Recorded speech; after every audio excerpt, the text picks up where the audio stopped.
আসসালামু আলাইকুম। Channel 9 UK সাপ্তাহিক ইউরোপের খবরে আপনাদের প্রত্যেককে স্বাগত জানাচ্ছি। আমি সৈয়দা সায়েমা আহমেদ।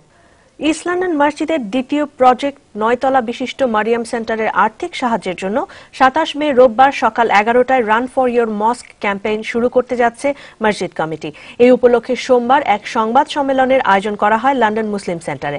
মসজিদ কমিটি জানান, মারিয়াম সেন্টারের কাজ সম্পূর্ণ করতে এখনও প্রায় 5 মিলিয়ন পাউন্ড দরকার। এই অর্থ সংগ্রহ করার জন্য এই ক্যাম্পেইন ফর মস্কের আয়োজন করা হচ্ছে।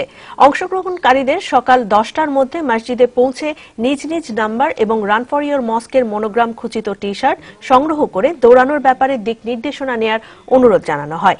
এই ক্যাম্পেইনের মূল লক্ষ্য হচ্ছে অংশগ্রহণকারী প্রত্যেকে তাদের বন্ধু বান্ধব, শুভাকাঙ্ক্ষী ও আত্মীয় স্বজনের কাছ থেকে মসজিদের জন্য দৌড়ানোর কথা বলে 500 পাউন্ড সংগ্রহের টার্গেট করবেন। ক্যাম্পেইন শেষে দৌড়ে বিজয়ী এবং সর্বোচ্চ অর্থ উত্তোলনকারীকে প্রদান করা হবে আকর্ষণীয় পুরস্কার।